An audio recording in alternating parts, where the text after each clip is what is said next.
Reels बनाते reels. Hello बच्चों, तो एक बार हम फिर से हाजिर हैं और आज हम लेकर आए हैं एक शानदार टॉपिक डिवोकेशन ऑफ फिजिक्स।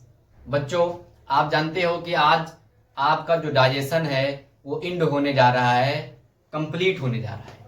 बच्चों, इससे पहले आप लोगों ने डाइजेशन को अल्टीमेटली बहुत अच्छे से स्टडी किया और अच्छे अच्छे कमेंट किया। नहीं सर, बहुत अच्छा सर, समझ में आया। और कमेंट देख करके बिल्कुल दिल गार्डन गार्डन हो गया। बच्चों, इस लेक्चर को बिल्कुल आज हम लोग कमाल धमाल का पढ़ने वाले हैं। आप जानते हो डिपोकेशन ऑफ फिशेज यानी डाइजेशन होने के बाद अब हमको वेस्ट मटेरियल को अपने बॉडी से बाहर निकालना है। और किस तरीके से निकलेगा हम लोग आज देखते हैं। अगर हम इसको एक लाइन में अगर इसकी डिफिनेशन कहे, the process by which faeces are out from the body via anus. Anus से जो वेस्ट मटेरियल है क्या करना है, हमको अब उसको बाहर निकालना है। तो यहां पर आप लिख सकते हो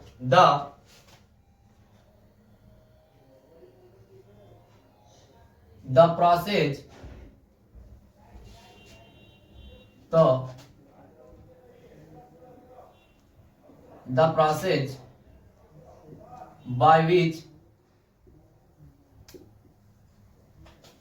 the process by which feces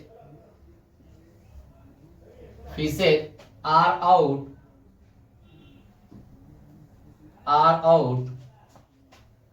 from body via, मतलब द्वारा, बॉडी वाया एनस। क्या मतलब हुआ कि जो आपका डाइजेस्ट फूड मटेरियल है अब उसको हम लोग को बॉडी से बाहर निकाल देना है, किसके? एनस के थ्रू। तो आप जानते हो कि जो लार्ज इंटेस्टाइन होता है, रेक्टम उसका पार्ट होता है, जो फीसेज होता है, जो आपका वेस्ट मटेरियल जाकर के रेक्टम में ही रुकता है। तो हम लोग देखते हैं कैसे बाहर निकलता है। तो इसको कहते हैं न्यूरल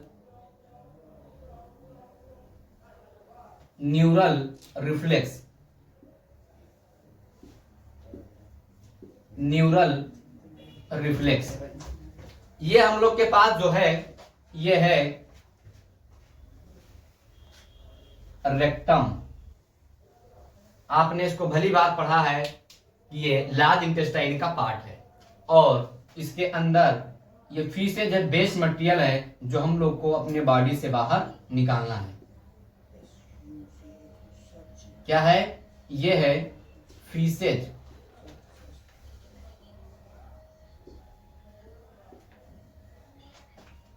इसको क्या कहेंगे? इसको कहेंगे रेक्टम, जो लार्ज इंटेस्टाइन का पार्ट है। Faeces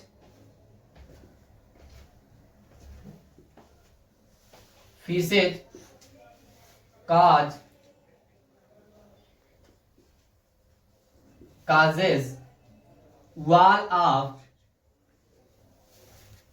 of rectum to straight, generating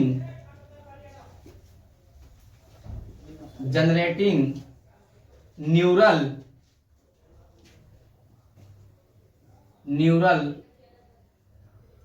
impulse। जब फीसेज रेक्टम में स्टोर हो जाएगा तो रेक्टम की दीवारें काज करेंगी और वहां से एक न्यूरल इंपल्स निकलेगा और ये क्या करेगा? ये सूचना पहुंचाएगा ब्रेन को कि अब फीसेज को बाहर निकालना है। तो ये कौन सी? इसको कहते हैं न्यूरल इंपल्स। क्या है? Neural impulse. सिग्नल किसको देगा? ये सिग्नल देगा ये ब्रेन को कि अब तुम फीसेज को एनस से बाहर निकलवाओ। और क्या होगा? अब फीलिंग होगी। किसकी फीलिंग होगी? डिपोकेशन की फीलिंग होगी कि अब हम लोग क्या करें? फीसेज को, वेस्ट मटेरियल को बॉडी से बाहर निकालें। तो ये क्या करेगा ब्रेन? ये वॉलंटरी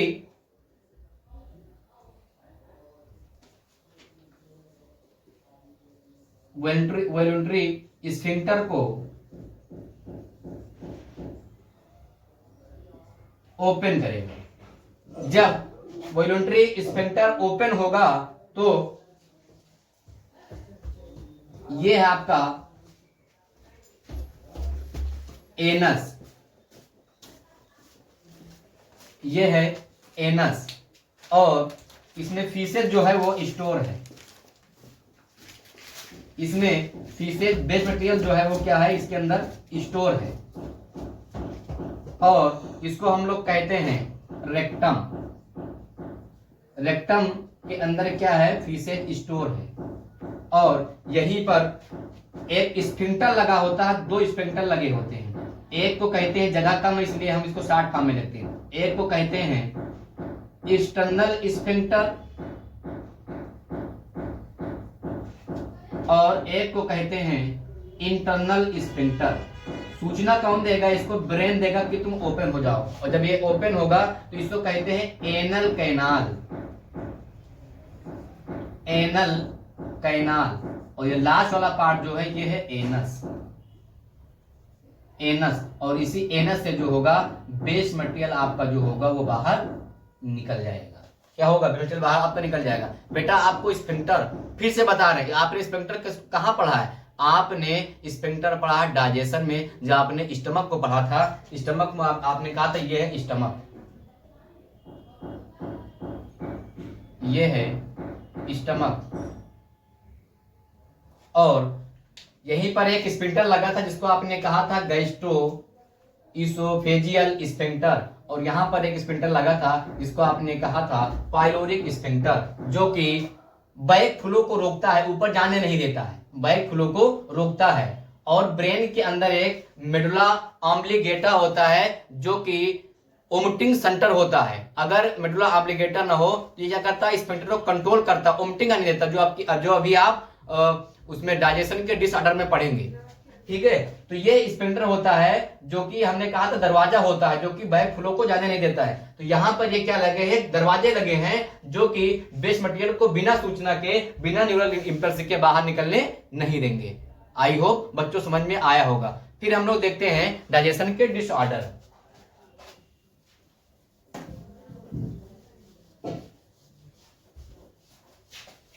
डिसऑर्डर में जब आपका जो भोजन है वो पूर्ण रूप से पचेगा नहीं तो डिजीज काज कर जाते हैं हमारे स्टमक के अंदर।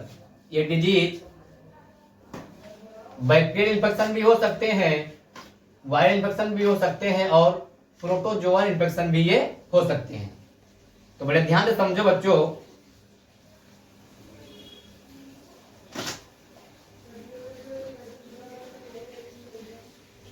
डिसऑर्डर डाल लेते हैं हम लोग हेडिंग यहां, डिसऑर्डर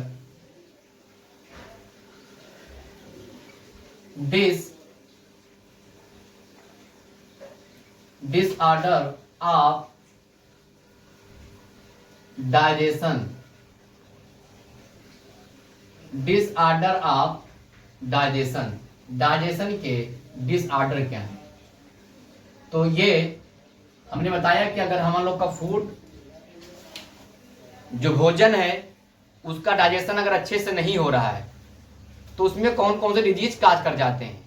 तो ये इन्फेक्शन अगर हम पहले की बात करें तो फर्स्ट हो जाएगा ये वायरल इन्फेक्शन भी हो सकता है।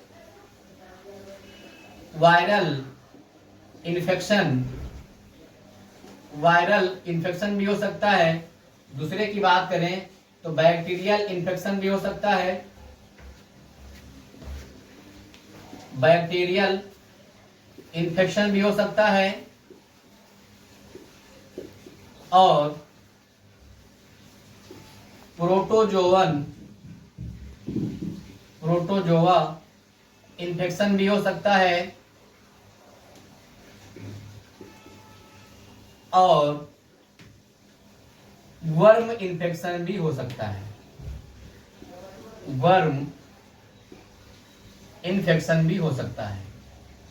पहले हम लोग पढ़ेंगे इनडाइजेशन। डाइजेशन।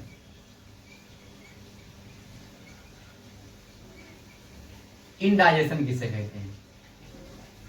स्टमक के अंदर पूर्ण रूप से खाने का न पचना, फूड का पाचन सही ढंग से न होना। ये कब नहीं होता है? जैसे कि एंजाइटी हो, चिंता हो, या आपने ओवर ईटिंग कर लिया हो, खा लिया हो, ज्यादा खा लिया हो, कहीं पार्टी में गए हो, शादी विवाह में इतना खाया हो कि पूरा ईसोफेगस एलिमेंट्री कैनाल फुल हो, भरा हो आपका, तो इनडाइजेशन की प्रक्रिया हो जाती है। फिर जो आपकी जो गैस्ट्रिक ग्लैंड है वो एंजाइम का सिक्रीशन ना करे, एंजाइम ना निकले, या फिर आपने जो है स्पाइसी फूड खा लिया हो, ये सब कंडीशन हो जाते हैं वहां पर। तुम लोग देखते हैं पहला पॉइंट क्या हो जाएगा?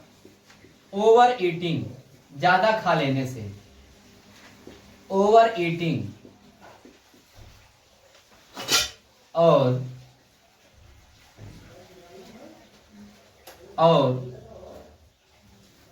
Tension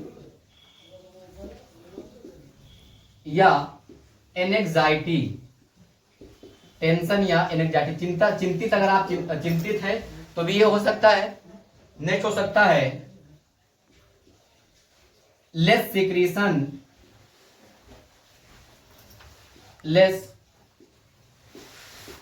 secretion of enzyme, gastric gland enzyme ना निकाले। नेक्स्ट हो सकता है स्पाइसी फूड, इतने कंडीशन हो सकते हैं। अगर आपको टेंशन है तो भी आपका डाइजेशन अच्छे से नहीं हो पाएगा। अगर आपने ओवर ईटिंग कर ली तो आपका डाइजेशन अच्छे से नहीं हो पाएगा। अगर आपने स्पाइसी फूड खा लिया है तो आपका डाइजेशन नहीं हो पाएगा। बच्चों, टेंशन के लिए पहले एक मेडिसिन चलती थी, लेकिन अब इसे प्रतिबंध लगा, शायद नहीं मिलती है। इसकी एक दवा आती है जिसका नाम है क्लोनाफिट, लेकिन इसको लोग नशे के रूप में प्रयोग करने लगे, इसलिए इस पे जो है क्लोनाफिट आती है, क्लोनाफिट, इसलिए इस पर जो है प्रतिबंध लग गया।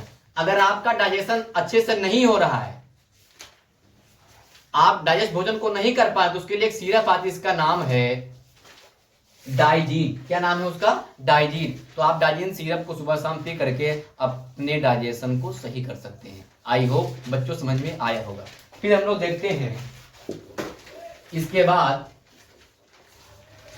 ज्वाइंटिस। ज्वाइंटिस कहते हैं बेटा पीलिया को।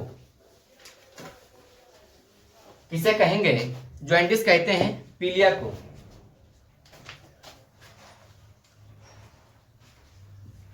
किसे कहेंगे? पीलिया को।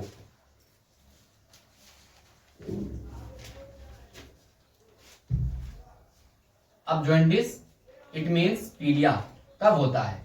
ज्वाइंटिस कब होता है? यानी हमारा जो लीवर है वो क्या हो जाए? डैमेज हो जाए, या एबनॉर्मल फंक्शन लीवर करने लगे। कैसा करने लगे? एबनॉर्मल फंक्शन, यानी लीवर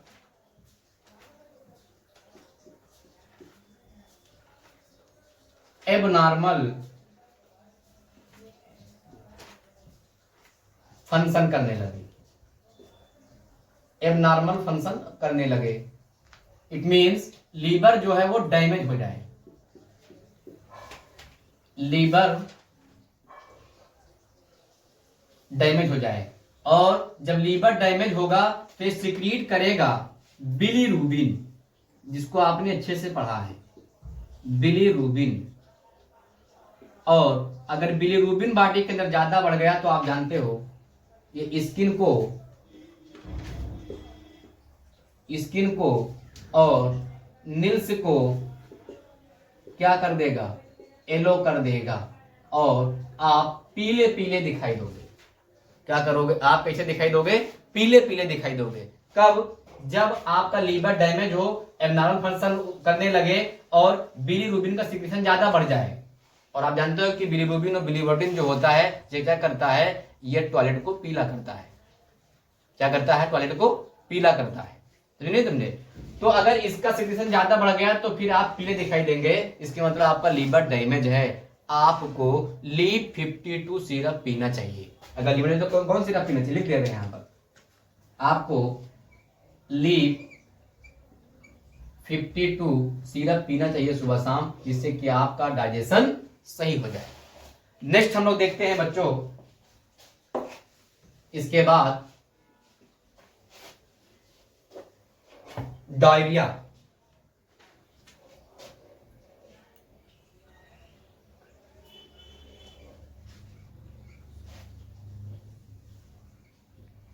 डायरिया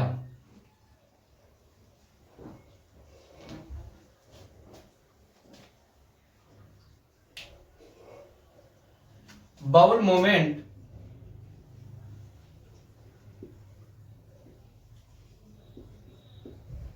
या abnormal movement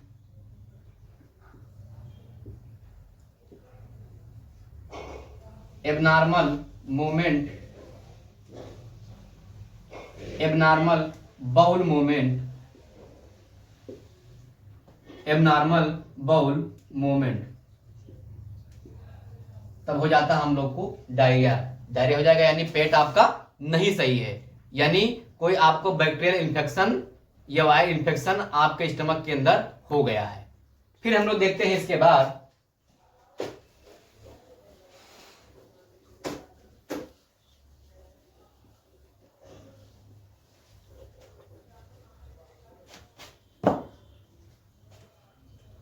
constipation.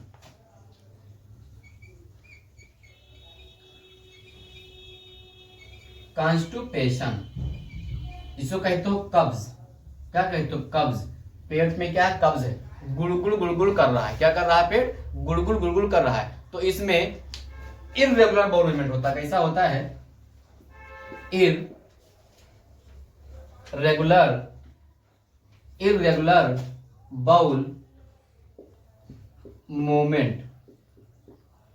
Irregular bowel movement irregular bowel movement होगा और काज आप रेक्टम रेक्टम चल जाएगा, रहेगा काज करेगा। और जो फीसेज होगा, फीसेज आपका जो क्या है? फीसेज ये कोलोन के वाल से यानी इनकी दीवार से क्या हो जाएगा? चिपक जाएगा। चिपक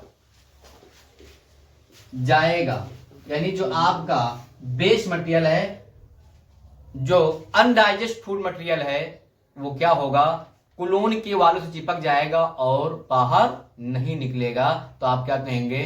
कॉन्स्टिपेशन। क्या कहेंगे आप? कॉन्स्टिपेशन। समझ में आया? यानी जो फीसेज जिसको एनस से बाहर निकलना चाहिए, क्या एनस से उसको बाहर निकलना चाहिए और वो बाहर नहीं निकल रहा है, तो अब क्या कहेंगे? कॉन्स्टिपेशन आपको है। फिर इसमें एक सिरप आती है एडलीप। क्या आती है? एडलीप। आप एडलीप तो अगर सुबह शाम पियेंगे तो कॉन्स्टिपेशन क्या हो जाएगा? आपका खत्म हो जाएगा। फिर हम लोग नेक्स्ट देखते हैं,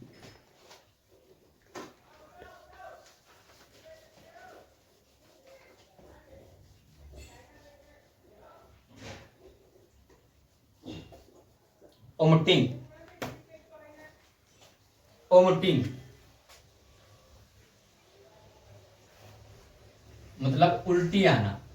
क्या ना? उल्टी आना, ओमटिंग। ओमटिंग में क्या होता है? ब्रेन में यानी जो स्टमक में फूड मटेरियल है वो क्या होगा? स्फिंक्टर जो आपका गैस्ट्रो स्फिंजियल स्फिंक्टर से क्रॉस करके माउथ से बाहर फूड निकल जाए तो क्या आपने क्या? ओमटिंग किया। तो इसमें ओमटिंग जो कंट्रोल कौन करता है? ब्रेन में मेडुला ऑब्लिगेटा होता है। क्या होता है? मेडुला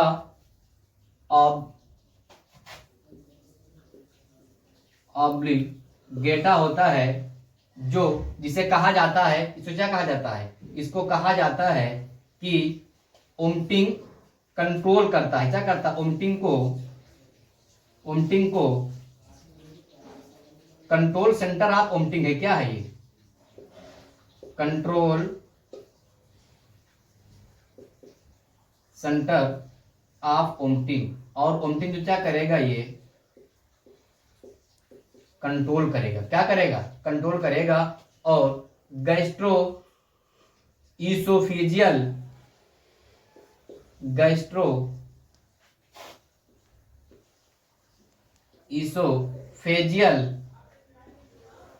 स्फिंक्टर से फूड को बाहर नहीं आने देगा, फूड को बाहर नहीं आने देगा। ठीक, तो अगर आपको वोमिटिंग बार बार आ रही है तो इसके लिए आती है एक ओमिकाइन टेबलेट। कौन सी टेबलेट आती है? ओमिकाइन। अगर आपको वोमिटिंग आती है तो ओमिकाइन को आप खा करके अपने आप को सही कर सकते हो। तो आई होप बच्चों आपको ये समझ में आया होगा। आपने आज डाइजेशन का डिसऑर्डर भी पढ़ा है, आपने आज डाइजेशन का डिसऑर्डर